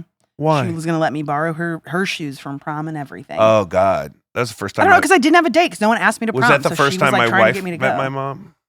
No. When my mom was drunk and in her prom heels? I don't know which time. Okay. That's a good point. Reliving the good old days. Reliving the good old days. So, wait a minute. How, the night of prom, leading up to the announcement of prom queen, how soon before that do you know that it's even an option? An option that you could win. Nominees were like before. They announced nominees before? Yes. And there was a voting process. But you were not campaigning. I was like yourself. Switzerland, and I usually am of like just general things. Like I was just friends with everybody in that sort of sense, What's your sun sign? Libra. Yeah, that makes sense. Yeah. I have a Libra moon. And so my wife's a Libra. Heavy Libra. Heavy Stellium, Libra. Just like really? You're a heavy Capricorn. Yeah. When's Key's birthday? October 17th. Oh, mine's the 10th. So that's cool. Yeah, so there was a voting process. I don't really remember that too much about that particular part. I don't remember it being a big deal though, that like everybody was like, "Oh my God, like you're going to be prom queen." I think it was more of like, "Oh my God, like like what is this?" And then did you have to do anything weird? No, they like we walked, like they processed in, and they were with their date, and I walked with my girlfriend down there, and there's like all teachers around me, like clapping, like big smiles. It was crazy. So, and then they announced it, and they gave me the sash and crown, and there wasn't any dances or anything because it was just a queen. There was no king. That's oh, so that's even more special. Mm-hmm. I love that. You were the person of the year. Mm-hmm. That makes me think about my superlatives were like most talented and most likely to be famous. Did we have those? I can't imagine. We had senior quotes. Somebody was mad at me in the yearbook, so I didn't get a lot of feature, even though I won state that year. In racquetball. Yep. I always tell people this is the state of Missouri racquetball champion of 2009. I was nobody had won. I was the first woman from Kirkwood to win state, second person for ever racquetball? of all time. Yeah, that's sick. Undefeated my senior year, and then the next girl that won state was like a couple, like maybe 2 or 3 years ago or something like that, and like because I followed their program still. And I was like very excited, like that somebody else had won. You know what I mean? Like, and my cousins or anybody that I know with like clients, kids and stuff, when they go to the high school, they see my picture in the trophy thing for racquetball, cool. and it's super funny. They all love it. That's so cool. I should go back. You're memorialized. I am. Yeah. I have like an actual like legit paperwork from like Missouri Senate or something for winning cool. state at my school. I remember you being on the morning announcements. Yeah, Dr. Holly was very proud I got away of with a lot because I was a good athlete. Yeah. Uh-huh. Oh, I bet. Yeah. And but I also wasn't a bad kid. How was your GPA? I think I graduated with like a 3.5, maybe a 3.2 at the lowest. That's like I was a great. and I didn't try. And my senior year, I had double early dismissal, so I was like checked the fuck out. Yeah. And Toaster, you wrote half of my papers for me. I was writing papers for packs of Parliament lights in those days. Yeah. Oh my God, Parliament lights are high. When I would write you an essay for, it'd be like a pack of $20. Parliament lights per page, right? So if it's a 5-page essay that's like, you know what I think I would just give you $20. Yeah, you were getting a friend discount, but I had to start hustling up, building out the infrastructure. Yeah. Those And- stickies. Yeah, and the and Parliament Lights had just hit $4.45 a pack at the Kirkwood Deli Magic Market at the time. Now they're $9.50 a pack. Yeah, that's how much For Marble Lights are. Parliaments. Yeah. That's how much. I think. Are they putting crack in them? The BP on Jefferson is about 8. The other BP's 9. Some places like at QT, it's like $10 a pack. Yeah. Why? I don't know. But you know what's crazy? I can get cannabis any day of the week for $25 an eighth, which I hate paying because it could be cheaper. Oh, that's right. Because you do dispensaries still. Well, because I don't have a wholesale guy. I'm sorry. Yes, you do. Well, you try getting a hold of him. Let's not dox anybody on the air. Okay, but my person Listen. that's friends with your person. Yeah, but he's not. I'm not built into his life already. You know what I mean? I wasn't built into his life. You're right. I'll call him when I leave here. I'll text him right now. I don't think I have any money right now. Let's not call him right now. I'm just going to text him and say that you need. But when we were in high school, marijuana was $60 an eighth. I didn't smoke weed in high school, so I don't. Me neither. They always gave it to me for free. $60 an eighth. At That Emo's. sounds insane. And it was like you were lucky if it was North County Reggie. I worked with multiple pot dealers, but it's because it was like so. it was like illegal. Yeah, you know what I mean. Yeah, and so it was $60 an eighth, and it was garbage, and you didn't really have a choice. You didn't fuck with what strain is it? It's like what do you got? Is it real weed? Thank you. That'd be $60. But then there was an English guy who we knew was a narc, and he was hanging around all of a sudden. He would just. Who are you talking about? There was. Oh, I could have been a senior in high school, and my group of friends that would hang out at Starbucks with and whatnot. We started hanging out with this English guy. I don't remember him. Well, he didn't go to school with us. But I know, but I'm just saying in a general. But I don't remember really ever like bringing him anywhere. He would just kind of show up, and then he'd kind of leave on his own, and it was kind of weird. He was never senior year. You were working at Emo's with me.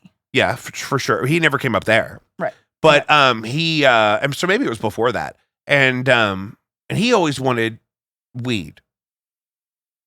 And none of us really even smoked weed, certainly not in front of him. And none of us certainly sold any. And so one time I was like, well, I think I know a guy where I could get you some to be like $60. He'd be like, for weed? And he got mad and he hung up. Like it was legal in the UK or some shit back then? No, it was not. No. It was, I think $60 for an eighth track. I think he was a narc. That, I think they were like, go find some street kids and score me some drugs and we'll bust them. Because like almost every manager at Emo's at that time was dealing pot. He was a weird dude. always had... It was always available. It was a novelty at Emo's when I would smoke because I didn't. I was smoking blunts with my manager at Pump It Up in St. Charles. What is Pump It Up? It's an inflatable party zone for children. It sounds like a job you need to smoke weed at. Yeah, it was like one time, and we was like in the bathroom. We used one of the big blowers to like blow all of the. It was a whole blunt. Yeah, like who does that? A whole blunt in a bathroom. I think it should be essential. It should be a part of the day. Like 10 minutes before the doors open, everyone needs to get in on this blunt. Yeah. Because I can't have you have an unwelcoming energy. I haven't smoked any weed today. Yeah. Well, it's early. Yeah. It's not even 4. What is that? What is that? I don't know. It's like It's a thread? Yeah, and this is my favorite flannel. I got it at a thrift store, and the company doesn't exist anymore. So it's very hard to find them again. And I hate to hard pivot on you, but pivot. We're running long, and I want to make sure we get an astrological update. Because we're moving into a very delicate time where I think we're, and I am just trying to survive. And one would think that being with the stellium we have in Gemini right now of multiple planets transitioning through Gemini, I would be having a good time. I am not having a good time. This has been one of the hardest weeks I have experienced in a while. And I feel like a lot of people have felt that way. Right now, obviously, our sun is in Gemini. Right. Let's see. We're not in a retrograde, I'll tell you that. I regularly, as always, will give a shout out to the Awake Space podcast and Astro Lori on TikTok. She is the astrologer I follow. She is like the person. So currently our planetary transitions, we have our sun in Gemini, moon in Cancer, and Cancer loves to be in the moon. That's very much like one of its homier signs. Mercury and Venus in Gemini, Jupiter in Gemini, Mars in Aries. That's the one that we really need to look out for. Mars, obviously, the planet of war. Aries being a fire sign. So if people around you lately have been a little bit more on edge or a little bit more quick to pop off, that's why. So before you get mad and you snap at somebody, think about what you're saying. Take a second, take a breath, and is this something I need to get worked up over? We are back with Pluto in Aquarius, and so Pluto's going to jump between Capricorn and Aquarius until about November, when it's going to stay in Aquarius for the next, I believe 25 years or something like that. A long time. Wow. Maybe not 25. That seems extreme, but usually generations are based off of, like, a whole generation will be in one sign. So millennials, millennials mostly will have Pluto in Scorpio. But the way that affects you is where that ranges in your planet. So I have Pluto in my 3rd house, which is more like mentality and like inner thoughts and things like that. And that's why I kind of have more psychic abilities, because I have my Scorpio and Pluto. Interesting. I need to run your chart. When you said you were Libra, I was like, I want to read. I want to. Please do me. Yes, absolutely. Because when I ran Jake's, should we do it on air? Do it on air, please. When I did Jake's and it pulled up and it was that stellium in Capricorn, I was like, that makes a lot of sense. So I think we have it on air, because we did it live. My Pluto is Scorpio. Ellie must be having a good time, because her Mars and her Venus are in Gemini. Ellie must be feeling very loving right now. My sun's in Capricorn. My Neptune is in Capricorn. My moon's in Capricorn. Mercury, Uranus, Capricorn. It's just a swap meet over here. Should we Okay, what do you need from me? Can we run one for Well, Lou? we don't want to do anything we don't need birth time or anything like that. I don't want to like dox you. But I can run a birth chart. Let's see. Let me Do you want create a new chart. Did you Lucius just add me? Lucius could text me any sensitive information. Yeah, or just airdrop me. I need your birth date, time, and place. You know the time? I do, because I have I've done the CoStar thing. Oh so my God. I love that Cafe Astrology, which is where I usually like run charts and get a quick rundown. They have he, she, or they. You so could just look at that. Look you at could them just being ahead drop of the us our times. your table from your table chart from CoStar. Yeah. Yeah. Let me figure out how to do that. You just take a screenshot of it. Oh, sick. Okay. You know what I mean? Oh, the table that you're saying? Right. Table chart? Gotcha. Also delete CoStar and download Time Passages, everyone. I thought I got CoStar because of you. What? Let me write that down. There's so much to follow up on, so much to write down. Not a sponsor. I would have prepared astrological I stuff. know. if I thought I was so singing last today. minute. I thought I could sing today. I can't sing today. We'll have one Time next lapse. Time. Yeah. Hold on. Sorry. Time Passages. Time passages. It's way more detailed, and it tells you what's going on and gives you. I'm actually starting to get into like actually charting things and like learning about like how to correctly make a chart and things That's like that. cool. And like there's a wheel kind of that tells you what year in your life what you're going to be focusing on the most. Wow. That's so cool. I actually recently did a reading for a friend. She texted us and she was like, why does everything seem so bad? And I had a whole astrological thing written out, and I was like, don't be that person, just be a friend. Yeah. And I was like, oh, me too, blah, blah, blah. And then I said that, like, oh, I had a whole astrological thing typed out. And she was like, no, that's what I wanted. That's why I texted you. Oh, I was like, all right, let's side that's why text. they call you. Whoop. And so I was like, give me your chart information again. And I looked it up, and then I laughed because I was like, oh, that's why we're best friends, because your sun sign is my Venus sign and vice versa. And that's why we're soulmates.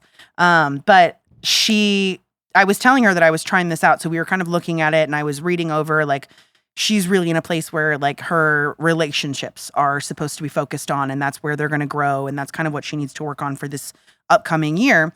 And she was like, oh, that makes sense, blah, blah, blah, blah. And I was like, well, do you want to try to do a tarot reading? Because I've been also trying to tap more into that. And the reading literally was everything I just said astrologically. Wow. Like it was just like a cosign on it. Like, yes, absolutely. Keep doing what you're doing. Crazy. You're doing the right thing. And it was crazy too, because I've known her grandparents. They've since passed. And I have my grandpa is on the other side, and my great grandma, who I'm named after. And they're both very heavy around me at all times. Wait, wow. what and do I Smitty. choose for my house calculation? Placidus. Placidus. And so we were talking, and I like made a joke like, oh, don't make fun of the way I shuffle tarot cards. I never learned properly how to when I was little. And my grandpa would always say that they would shoot you in the Wild West for that. That was always his thing. So every time I shuffle cards, I like laugh because I can hear him saying That's that. funny. Whether or not he's actually saying it, you know what I mean? It's just that Right. memory's there. And she started laughing, and she was like, wait, she was like, did our grandparents know each other? Like, my grandma used to say the same thing. And when I had been meditating beforehand and kind of trying to, get into that zone of tapping into the other side, I felt grandma. Like, I felt my grandma giving me a hug. And I was like, oh, that was your grandma. That was your grandparents coming through. And then once that clicked, everything started steamrolling, and I was like, your grandparents, you got to see the social media aspect. I was like, what I'm hearing is all that glitters is not gold. All that, you know what I mean? Like, you saw the happy times. You didn't see what happened behind closed doors. Not that they were not happy, but she didn't see those fights. You know what I mean? And I can understand how that would affect your current relationship. Like, you think everything's supposed to be perfect, so why are we arguing about somebody leaving the fucking toilet seat up? Like, but that was just like a really cool moment that we had after that. So I'm trying to tap more into that. So if anybody wants an astrological or tarot reading, please hit me up because I would like to start doing that. Where should they do that? On Instagram. Sheer Hair on Instagram. At SCHEER.hair. I'm just checking. Well, you don't want to spell my last name sometimes. I don't. That's why I asked. Are we? What do I need? So I forwarded it to you. My you should have been able to airdrop it to me. I can do that as well. What, me and Lucius aren't allowed to have each other's phone numbers? No, you think we're going to gang up on you? I have Tim's number. This is if you have your airdrop, you got it. Okay. I do have my airdrop on. I should anyway. Gemini and Mars. Give me your phone. Hello. Wow, you got a lot of stelliums here. Not too many though. Airdrop not too updated. Bad. We're trading. Did you get it? Well, I just put your airdrop on everyone. Oh, thank you. Okay, so you've got in your first house, your Leo rising. So you're a Libra sun, a Cancer moon. Cancer loves the moon. You're sensitive. You emotional. You're a crier. That's okay. Yeah. I'm a I cry on the inside more than the outside. I'm a Cancer, Venus, and Mars. So I cry when I'm mad and when I'm happy. This is just emotional. Yeah. You got 3 in Libra, 3 in Capricorn. I would love to see where your Chiron placement is. Because Chiron, where it sits in your chart, is where you should be. Like, that's what, if you're going to therapy, that's what you want to start with, is wherever your Chiron is. How do I find that? Is that with the other app you're talking That about? might be, do I have Chiron on that app? I could also look it up for you. Yeah, so the one that I talked about, Time Passages, does have your Chiron. Where's me? My chart. This is not me. Here, let me see my chart. Aspects. Yeah, so my Chiron is in Cancer, which is in my 11th house, which represents issues with one's vital force to belong, to function as a part of a group consciousness, and to integrate with the human family. So that's accurate. That's very on point. Yeah. But I want to read more into your chart for sure. We'll have to do that, and I'll have to send it to you. Because I like to do run. I mean, I think it just helps make things make sense. Yeah. Jacob, can you just forward me Emma's information? Do some contact sharing. Yeah, I'm on it. Some drops. We might still have each other's contacts, but some people. My thing is, what should we astrologically kind of look forward to in the next couple of months? Look forward to? Like, what should we be planning for? I need to know. Here's the thing. Because here's the thing. I'm going to be in a time of transition. Our nation is going to be in a time of transition. Donald Trump will never be president again. You can count on it. I've made financial bets on it. Astro Lori, again, who is a phenomenal astrologer. She also worked in the political science field. She very much knows what she's talking about. She predicted his win in 2016. She is saying he will never become president again. Will he see a day in jail? We don't know.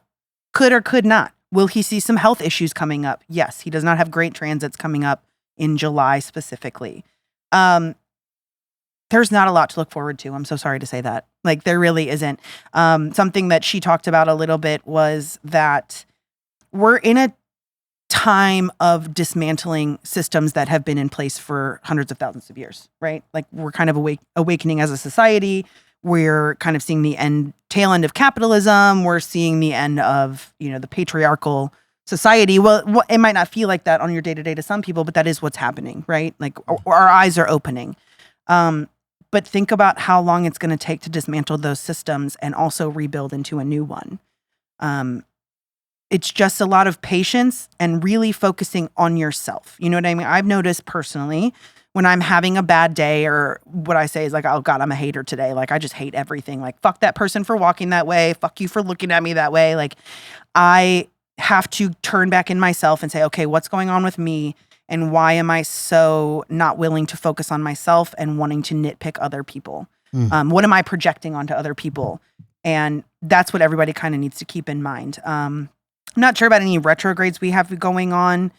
But there is, I mean, Gemini is an air sign. We are, a lot of people say two-faced, which is inaccurate. It's kind of got that duality of a Libra, but a little more chaotic because it's the twins, it's this, it's that, it's this, it's that. And if that's what you're feeling right now, that's because we have so many planets in Gemini happening. October is going to be rough, especially with weather. Right now, we're seeing a lot of seismic activity off of the West Coast, so don't be surprised if coming up there are earthquakes in Missouri, or places that they normally are not. There's probably going to be some early tropical storms and or hurricanes in the Gulf and or hitting the East Coast. There's just going to be a lot going on. But why I like to listen to the Awake Space every week, because she does drop it weekly, it prepares me for what's coming. So like when the bridge collapse happened in Baltimore, however many months ago, she had it was like, I heard that going on my way to work. She said there might be some, bridge collapsing, something like that. And I was like, oh, she predicted that. Cool. Like that's crazy. It doesn't make it better, but it makes it less shocking and jarring and less something for me to focus my anxiety on. You know what I mean? Like anything like that. But really, I mean, and that's just the basis of spirituality, right? Like, let's not look at other people. Let's look within and try to figure out how we can do better. Something that I've been getting a lot lately and has been a reoccurring theme is an apology without changed behavior is a manipulation. And that has been on my heart heavy with a lot of people, and reassessing relationships in my own life. Like, if somebody keeps doing the same thing over and over and apologizing over and over, well, they're just manipulating you into feeling bad for them, so that they continue that pattern of behavior. When in reality, like, no, now, okay, for me, I have no control over that person's behavior. None whatsoever. Can't do anything about it. I have to go within and say, okay, what are my boundaries, and how do I proceed while enforcing my boundaries and maintaining a relationship with somebody else, while also upholding my boundaries and not allowing them to continue to treat me that way. Because I think a lot of people, well, why can't you just change your behavior? This is like, Jake, I love you. You're a liar. So I know when you say something that sounds a little out of left, it's probably a lie. And so I'm going to call you on it and find out if it's a lie or not. And then we can move forward. But I don't get mad at you for lying to me anymore. I mean, unless it's like serious situations, you know what I mean? But even in the situation that happened last year, I also came from a place of compassion and understanding, because you were hurting too. You know what I mean? Like, it was a hard time. But I think people right now in today's society, one, start giving a fuck about other people. Start caring that there are multiple genocides happening in the world. Multiple, not just one. Start caring that don't listen to music by an artist that's a pedophile. I don't know. I don't think that's hard. It's hard. It is hard. I have Chris Brown blocked on my iPod or on my Spotify. I have R. Kelly blocked. I have Drake blocked. I have Nicki Minaj blocked because she's married to one and upholds that, rapist mentality. Like, give a shit about other people while also working on yourself and focusing on you and how you can become a better person, and a better person that does the right thing simply because it's the right thing to do, not because it's expected of you or because somebody, you're going to gain something out of it. I still don't eat at Chick-fil-A. Yeah, but you eat at McDonald's. I eat so little of the food.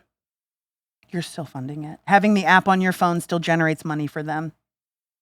I gotta delete the app. You gotta delete the app. You never told me this before. I sent you a TikTok about it.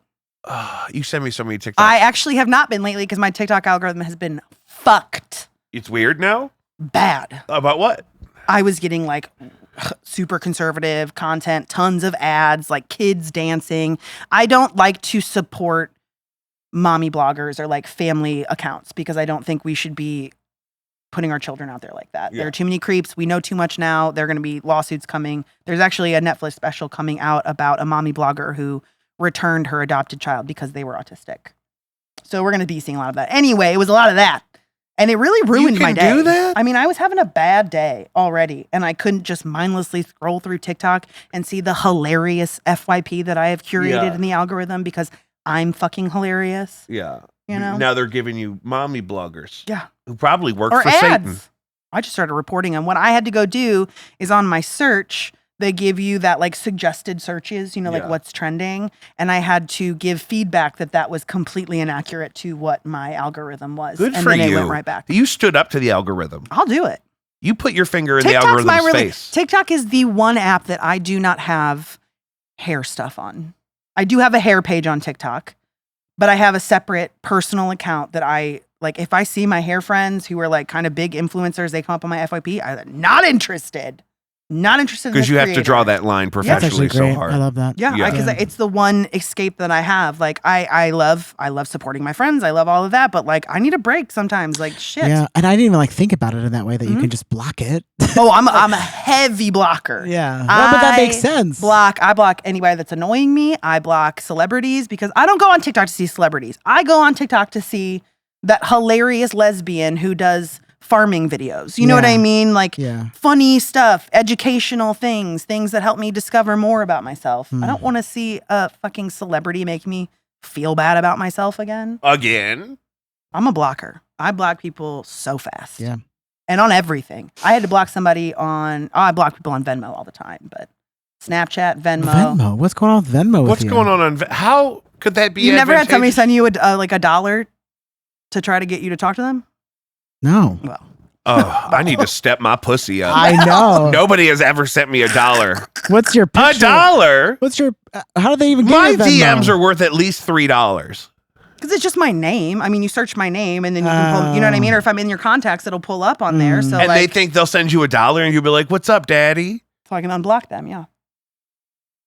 Because they blocked you. You blocked them on something else? Oh, everything. So they sent you $1 on Venmo. First, we block the phone number. That is so weird. First, we're blocking the phone number. Then we're going to Facebook and blocking you on Facebook. Then Instagram. Then TikTok, Snapchat, Venmo, Cash App. Wow. You blocked a dude on Cash App? Probably. Because he was trying to get you. Probably. And you said, nope. That's a new one to me. Yeah. No, no. I got no contact. That's scorched earth. As I told my ex, I said, you get one opportunity. Look, if the boat is sinking, you have to plug all the holes. Here's the thing. If I walk out that door, you don't get a second chance. Ever. Not happening. Not ever. Not never, on never, Venmo. Never. Nothing. Not on Western Union. Nothing. I don't want to see you Your on only MoneyGram. option is to pull up at my home, and then I'm going to call the cops. If I find you on my Zelle, See, if I find you on my Zelle, because I don't have Zelle, I just have it through my banking app. So like, but if I have their phone number blocked, is Zelle going to work? You know what I mean? I don't know. I haven't had that one yet, but I will go a hard no contact. So what is the feedback we should be giving the young gentleman about this issue? Mind your fucking business. Yeah. You know what I mean? Leave people alone. Leave women alone. If they don't like you, leave them alone. You're not going to convince them to Move like on. You. Yeah. And then in moving on, what might they be able to improve? Just actually don't speak to us. That would make us so much happier. But what if they kind of need some feminine validation for their own process? Go to therapy. But what about pursuing a romantic endeavor? Are we done with those? That validation on another person? No. But I'm saying if part of their goal in life is to develop a romantic relationship with another, go to therapy first. Work on your own shit. Therapy first. Get your shit together before you bring somebody else into it. And also, don't be selfish. I mean, I can't think of the number of times that I've been dating somebody and they fall in love with me, right? Like, they're like, oh my God, she's so whatever. And then they like get to know the real me, not the person that I am just like socially or, you know, whatever, like on an intimate level. And I'm fucking weird. I don't know. I mean, you guys know that. Yeah. You know that. I'm sure you've gathered. Now that you mention it, I have thought that. But like, you know what I mean? Like I'm on this, I'm definitely neurodivergent. So like there is that element of like weirdness and it's like, they're like, oh, but not that way. I don't like you being like that way, that weird. Like we want the policing of personality. Exactly. And trying to kind of make me conform to what they want me to be. And it's like, no, I mean, I have two exes. One is deceased. One is my most recent ex that they didn't put that expectation on me. And they just allowed me to be who I am and they loved me for it. And I know that they loved me for it. You know what I mean? So like, just it's so much easier to not have expectations. Yeah. You know what I mean? I mean, like there's a bare minimum here. Like you say hello, you're polite, you're kind. You you stop touching someone when they say don't do that or no. You know what I mean? All the basic things. You would think. One would think. One might think. I had far too many grown men fiending after me as a minor. That was weird. Ellie and I were just talking about that. But I don't know how to say because again, I don't have time for the bullshit anymore. I don't want to like get to know each other and go out to the bars and whatever. And like, I just want to smoke weed, watch TV, and hang out with my dog and garden. If you have cool shit to add to that, add it. Let's do it. Yeah. You know, like I think dating sober is different than not dating sober. That's also true. I mean, and it's obviously not traditional in the long term that you went out and got drunk and met somebody and started a family with that person. That's not how it happened. No, I think it did a lot. I mean, were they successful marriages down the line? Maybe not. No, but I mean, before we had bars. Or societal? Society. I mean, no, that was by your family. Your family chose for you. Right. Yeah, or it was based on your status in society. Yeah, in your geological vague area. No, well, I mean, it depends. It's like geographical, royalty. Not geological. Geographical. Geological would mean rocks. What kind of rocks you got? That's what love used to be. I like your rocks. I could tell you about all my rocks. What kind of rocks you got? You forget I get so upset when there's that guy from Kiltony that his thing is that he likes rocks. I'm like, dude, I've known bitches to be liking rocks. I don't know what Kiltony is. Oh, there's a guy on this other podcast that Oh, it's a white man podcast. Another white man but podcast? this is a black guy that says he likes rocks. Okay, gotcha. And I've been like, men. I have lady friends that have been about rocks. I charge my tarot deck with moonstone and clear quartz. This is what I'm talking about. Yep. This is what I'm saying. I'm about some shit. No, I think people more naturally are gravitating towards meeting in real life or through friends again in even social media or dating apps. I mean, I'm on an app currently and it's fucking pathetic. You're on Raya. No, Hinge. Oh, I thought you were going to be on. But I don't have my setting to St. Louis. Raya. I have my setting in another city. Oh, really? Mm-hmm. Oh, yeah. Yeah. My soulmate is not from St. Louis. I already know this. My psychic told me. Yeah. Miami. He's on the West Coast. Oh, West Coast. Yeah. Using the VPN for that? No, you can on Hinge. You can set your shit wherever. Yeah, Oh, I haven't nice. tried other apps. Tinder's more my speed. I don't know. Maybe that's because I started with and I was used to it. But like, I don't know. Men on Hinge, I'm very much forward about my political leanings, and that I don't want to date outside of my political leanings. I'm tired of teaching people just to be good people. You know what I mean? Like, be a nice person, care about other people. And men will still try in their answers to it to like convince me otherwise. And I'm like, do you really think this is going to make me want to match with you? Like, you really think I'm going to be like, oh, wow, he's so smart. Yeah. Change my mind. I haven't thought about it like I've that. never thought about it like that before. I do Fuck belong you. in the kitchen. I'm a Virgo rising. I've thought about everything 20 times. Yeah. God. Yeah. Did you say that in your profile too? No, I should. Yeah, I think you should include that. I should. Guys, thanks again for checking out Jacob V Weekly. Check out Sheer Hair on Instagram for any of your styling or astrological needs.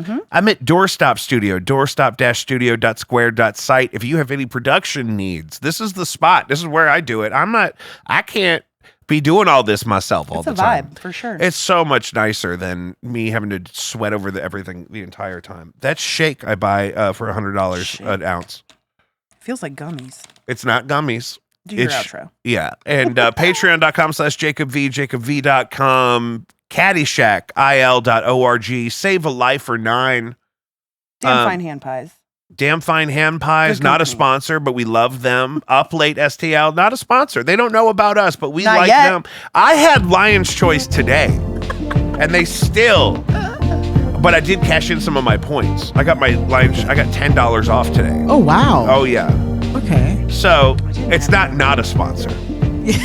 They gave me 10 of my dollars back. Yeah. So, Great. Anything else? Keep it tight. Keep it tight. Work on yourself. Therapy first. Yes. You got to be in the dojo. Don't be afraid of therapy. You need to be at home with ethically sourced pornography and your therapist. before you're ever ready to get that dick out there on the street. Facts. I'm just saying, for your sake, you're going to save yourself a lot of frustration and a lot of calories and vodka Red Bulls you don't need. Stay at home in the dojo, have a prime, have some nice, ethically sourced, consensual union, preferably pornography. Then see your therapist, and after 6 or 7 years, when you're done with all your reparenting, you can come out in your late 20s on the streets. Yep. I think it's the only. If you want to be healthy, I think we hit all the points. No, I think that was on the nose. Yeah. yeah, I think so too.